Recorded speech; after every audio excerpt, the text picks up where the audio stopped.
Sahabat pembelajar, berjumpa kembali bersama Imade Sediasa Belajar Jadi Guru dalam membahas materi pendidikan Pancasila dan kewarganegaraan. Pada pertemuan kita kali ini, kita akan membahas materi kelas 12 bab 3 tentang pengaruh kemajuan ilmu pengetahuan dan teknologi terhadap Negara Kesatuan Republik Indonesia. Jadi pada pertemuan kali ini kita akan membahas tentang potensi ancaman terhadap negara terkait kemajuan ilmu pengetahuan dan teknologi dalam bingkai Bhinneka Tunggal Ika. Jadi dengan harapan kita akan mampu berpartisipasi dalam mengatasi berbagai macam ancaman yang dapat mengganggu persatuan dan kesatuan bangsa. Ada dua sub pokok bahasan dalam bab 3 ini. Yang pertama yaitu dalam mengidentifikasi pengaruh kemajuan ilmu pengetahuan dan teknologi terhadap Negara Kesatuan Republik Indonesia. Dan yang kedua adalah membangun sikap selektif dalam menghadapi berbagai pengaruh kemajuan ilmu pengetahuan dan teknologi. Nah, marilah kita mulai membahas sub pokok bahasan A, yaitu mengidentifikasi pengaruh kemajuan ilmu pengetahuan dan teknologi terhadap Negara Kesatuan Republik Indonesia. Dengan adanya kemajuan ilmu pengetahuan dan teknologi tentunya akan memberikan pengaruh bagi kehidupan suatu bangsa, baik itu pengaruhnya bersifat positif maupun negatif.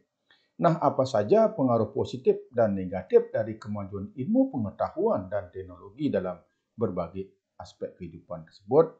Maka mari kita mulai membahas dari yang pertama, yaitu tentang pengaruh positif kemajuan ilmu pengetahuan dan teknologi bagi kehidupan bermasyarakat, berbangsa, dan bernegara. Jadi yang A, kita akan bicarakan tentang aspek politik. Tidak dapat dipungkiri bahwa kemajuan ilmu pengetahuan dan teknologi telah mampu menanamkan nilai-nilai dalam kehidupan politik bangsa Indonesia. Jadi kemajuan ilmu pengetahuan dan teknologi menjadikan nilai-nilai seperti keterbukaan, kemudian kebebasan, dan demokrasi ini akan berpengaruh kuat terhadap cara berpikir, juga kemauan dalam upaya memajukan bangsa dan negara yang lebih demokratis. Dengan adanya keterbukaan, dimungkinkan akan dapat mencegah praktek-praktek korupsi, kolusi, dan nepotisme atau KKN, sehingga akan terwujud pemerintahan yang bersih dan berwibawa. Di samping itu juga, pemerintahan yang demokratis sangat memungkinkan akan meningkatnya kualitas maupun kuantitas partisipasi politik rakyat dalam penentuan kebijakan publik yang diambil oleh pemerintah. Jadi dengan semakin banyaknya lahir partai politik, lembaga swadaya masyarakat atau LSM, dan organisasi lainnya, jadi hal ini akan berpengaruh pada perwujudan supremasi hukum, jaminan hak asasi manusia, demokratisasi, perlindungan lingkungan, dan lain sebagainya. Yang kedua itu adalah aspek ekonomi. Jadi pengaruh positif ilmu pengetahuan dan teknologi bagi kehidupan perekonomian kita yang dapat kita ambil di antaranya itu adalah yang pertama, makin meningkatnya investasi asing atau penanaman modal asing di negara kita. Jadi dengan kemajuan ilmu pengetahuan dan teknologi akan meningkatkan investasi asing untuk menanamkan modalnya di Indonesia karena kekayaan dan potensi alam yang dimiliki oleh Indonesia yang begitu berlimpah. Kemudian yang kedua, makin terbukanya pasar internasional. Jadi dengan adanya kemajuan ilmu pengetahuan dan teknologi akan membuka peluang bagi produk-produk dalam negeri untuk bersaing di dunia internasional. Yang ketiga, menekan biaya. Jadi kemajuan ilmu pengetahuan dan teknologi akan mampu mendorong para pengusaha untuk meningkatkan efisiensi sehingga akan mampu menekan biaya yang lebih tinggi. Yang keempat, menambah devisa negara dan meningkatkan kesempatan kerja. Jadi dengan kemajuan ilmu pengetahuan dan teknologi ini akan mendorong para investor untuk menanamkan modalnya sehingga akan membuka peluang bagi terciptanya lapangan pekerjaan yang secara otomatis juga akan bertambah devisa negara. Kemudian yang kelima, meningkatkan kesejahteraan masyarakat. Dengan terciptanya lapangan pekerjaan akan membuka lowongan pekerjaan yang lebih banyak sehingga akan mampu menekan angka pengangguran yang pada akhirnya mampu mensejahterakan rakyat itu sendiri. Kemudian yang C, tentang aspek sosial budaya. Kemajuan ilmu pengetahuan dan teknologi serta informasi yang semakin canggih, kemudian alat-alat komunikasi secara langsung telah mempermudah kita untuk memperoleh informasi. Seperti halnya dengan adanya internet, maka semua kejadian di negara lain akan cepat kita ketahui, bahkan secara real time atau secara apa yang terjadi sekarang kita temukan atau kita dapatkan. Jadi dengan kemajuan ilmu pengetahuan dan teknologi ini secara tidak langsung kita akan dapat belajar banyak tentang tata nilai sosial budaya bangsa lain, cara hidup dari bangsa lain, pola berpikir yang baik, juga termasuk ilmu pengetahuan dan teknologi yang mampu mempermudah pekerjaan kita maupun etos kerja, serta semangat kerja keras bangsa lain dapat kita tiru demi kemajuan dan kesejahteraan bangsa dan negara. Kemudian yang D, yaitu aspek hukum, pertahanan, dan keamanan. Nah, pengaruh positif ilmu pengetahuan dan teknologi dalam bidang hukum, pertahanan, dan keamanan. Jadi dapat kita ambil seperti yang pertama itu adalah semakin menguatnya supremasi hukum, demokratisasi, dan hak asasi manusia. Artinya bahwa dengan kemajuan ilmu pengetahuan dan teknologi akan semakin menguatnya supremasi hukum, demokratisasi, dan tuntutan terhadap pelaksanaan hak asasi manusia atau HAM. Kemudian yang kedua, menguatnya regulasi hukum yang lebih baik. Artinya bahwa kemajuan ilmu pengetahuan dan teknologi, ini regulasi di bidang hukum dan pembuatan peraturan perundang-undangan akan lebih baik yang memihak dan bermanfaat untuk kepentingan rakyat banyak. Kemudian yang ketiga, makin menguatnya profesionalisme aparat penegak hukum. Maksudnya bahwa kemajuan ilmu pengetahuan dan teknologi akan berpengaruh pada meningkatnya tuntutan terhadap tugas-tugas penegak hukum seperti polisi, jaksa, atau hakim yang lebih profesional, lebih transparan, dan dapat dipertanggungjawabkan. Kemudian yang keempat itu adalah menguatnya supremasi sipil. Artinya bahwa hal ini sudah menjadi aturan konstitusi sejak reformasi, yang maksudnya bahwa dengan supremasi sipil, yaitu supremasi rakyat yang artinya kedaulatan di tangan rakyat dengan mendudukan tentara dan polisi hanya sebatas sebagai penjaga keamanan, kedaulatan, dan ketertiban negara. Nah, yang kedua kita akan bicarakan tentang pengaruh negatif ilmu pengetahuan dan teknologi bagi kehidupan berbangsa, bermasyarakat, berbangsa, dan bernegara.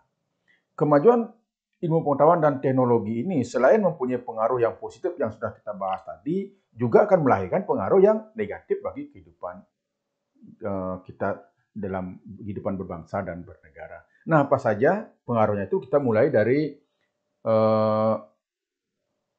aspek politik. Nilai-nilai yang dibawa oleh ilmu pengetahuan dan teknologi seperti keterbukaan, kebebasan, demokratisasi, ini tidak menutup kemungkinan juga akan disalahartikan oleh masyarakat. Akibatnya akan menimbulkan terganggunya stabilitas politik nasional seiring dengan terjadinya tindakan-tindakan anarki sebagai reaksi terhadap sikap pemerintah yang menurut mereka tidak terbuka. Di samping itu juga yang perlu diwaspadai adalah munculnya gerakan-gerakan radikalisme dan terorisme. Kenapa? Karena sebagian dari mereka mempunyai keterampilan dalam merakit seperti senjata, merakit bom, dan lain sebagainya itu dengan mudah ditemukan tutorialnya di internet. Kemudian digunakan untuk mengganggu keamanan negara sehingga stabilitas negara menjadi terancam. Yang kedua itu adalah aspek ekonomi. Kemajuan ilmu pengetahuan dan teknologi juga bisa berpengaruh terhadap kehidupan ekonomi, seperti membanjirnya produk luar negeri ke Indonesia. Jadi Indonesia itu akan dibanjiri oleh barang-barang dari luar negeri seiring dengan adanya perdagangan bebas yang tidak mengenal adanya batas-batas negara. Di hal ini akan mengakibatkan makin terdesaknya barang-barang lokal, terutama yang tradisional, karena kalah bersaing dengan barang-barang dari luar negeri. Kedua, kita tidak siap dengan kualitas produk yang qualified atau yang siap bersaing, maka akan kalah bersaing dengan produk-produk dari luar negeri. Kemudian yang kedua, terjadinya penjajahan secara ekonomi. Cepat atau lambat, perekonomian negara kita akan dikuasai oleh pihak asing seiring dengan makin mudahnya orang asing menanamkan modalnya di Indonesia yang pada akhirnya mereka dapat mendikte atau menekan pemerintah atau bangsa kita. Dengan demikian bangsa kita akan dijajah secara ekonomi oleh negara-negara investor. Kemudian yang ketiga, terjadinya gap atau jurang pemisah yang semakin tajam. Dengan kemajuan teknologi atau pengetahuan dan teknologi ini akan timbulnya kesenjangan sosial yang tajam sebagai akibat dari adanya persaingan bebas. Persaingan bebas tersebut akan menimbulkan adanya pelaku ekonomi yang kalah dan yang menang. Yang menang akan dengan leluasa memonopoli pasar, sedangkan yang kalah akan menjadi penonton yang senantiasa akan bertindas, sehingga yang kaya akan semakin kaya dan yang miskin akan semakin miskin. Kemudian yang keempat, pemerintah hanya sebagai regulator. Maksudnya bahwa dengan kemajuan ilmu pengetahuan dan teknologi, pemerintah hanya sebagai pembuat kebijakan saja yang menyediakan undang-undang atau regulasi. Sedangkan pengaturan ekonomi atau kegiatan ekonomi yang mekanismenya akan ditentukan oleh pasar. Maka hal ini akan menjadikan persaingan yang tidak sehat, sekaligus akan mendiskreditkan atau tidak berpihak kepada masyarakat miskin. Kemudian yang kelima, pasar cenderung dikuasai oleh pemodal besar. Jadi sektor-sektor ekonomi rakyat yang diberikan subsidi akan semakin berkurang. Koperasi semakin sulit berkembang dan penyerapan tenaga kerja dengan pola padat karya juga akan mulai ditinggalkan. Nah, setelah itu kita bicarakan tentang aspek sosial budaya.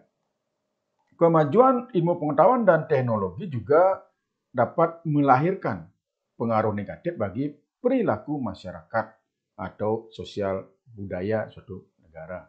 Jadi seperti gaya hidup konsumtif, yaitu gaya hidup yang suka membeli barang tanpa memperhatikan fungsi atau kegunaan dari barang yang dibeli. Yang penting membeli, kemudian berguna atau tidaknya setelah membeli itu tidak dipikirkan. Yang penting dia beli saja. Itu namanya gaya hidup konsumtif. Kemudian ada hedonisme, yaitu perilaku yang hanya mengejar kenikmatan semata. Jadi kenikmatan pribadi dianggap sebagai suatu nilai hidup tertinggi. Jadi hal ini membuat manusia suka memaksakan diri untuk mencapai kepuasan dan kenikmatan pribadinya tersebut, meskipun harus melanggar norma-norma yang berlaku di masyarakat, seperti ada pergaulan bebas, mabuk-mabukan, foya-foya, dan lain sebagainya. Nah, kemudian yang ketiga, adanya sikap individualisme, yaitu sikap yang selalu mementingkan diri sendiri serta memandang orang lain itu tidak ada dan tidak bermakna. Jadi sikap seperti ini dapat menimbulkan ketidakpedulian terhadap orang lain. Misalnya sikap selalu berbicara keras kepada orang lain atau tidak peduli kepada orang lain. Kemudian yang keempat, munculnya kesenjangan sosial yang semakin tajam, yang kaya dan yang miskin diakibatkan karena penguasaan ekonomi oleh para pemuda. Jadi kesenjangan ini muncul karena adanya gap si pemodal atau orang kaya dengan orang miskin. Karena tadi kita sudah bahas tentang orang kaya akan semakin kaya, orang miskin akan semakin miskin, sehingga terjadi kesenjangan yang terlalu mencolok. Nah, kemudian yang kelima, munculnya gejala westernisasi, yaitu gaya hidup yang selalu berorientasi pada budaya barat tanpa diseleksi terlebih dahulu, sehingga meniru gaya berpakaian yang sebenarnya bertentangan atau tidak sesuai dengan nilai-nilai dan norma-norma yang berlaku atau tidak sesuai dengan budaya bangsa kita. Jadi seperti berpakaian serba mini, kemudian gaya hidup bebas, seks bebas, dan lain sebagainya. Nah, kemudian yang keenam, yaitu makin memudarnya semangat gotong royong. Jadi dengan kemajuan ilmu pengetahuan dan teknologi memunculkan sifat individualisme, hedonisme, konsumerisme, maka akan secara otomatis memudarkan semangat gotong royong, solidaritas, kemudian kepedulian dan kesetiakawanan sosial. Nah, kemudian yang terakhir itu adalah yang keempat tentang aspek hukum, pertahanan, dan keamanan.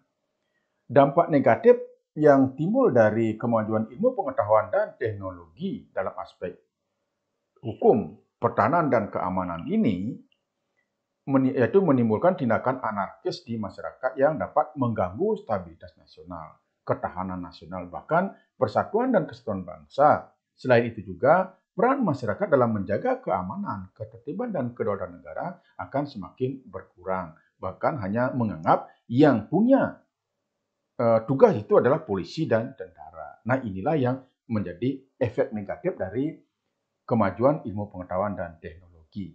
Baiklah, sahabat pembelajar, demikian yang bisa kita bahas pada pertemuan yang pertama ini dari bab 3 di kelas 12 tentang pengaruh kemajuan ilmu pengetahuan terhadap negara kesatuan Republik Indonesia di sub pokok bahasan A tentang mengidentifikasi pengaruh kemajuan ilmu pengetahuan terhadap nilai kesatuan negara kesatuan Republik Indonesia.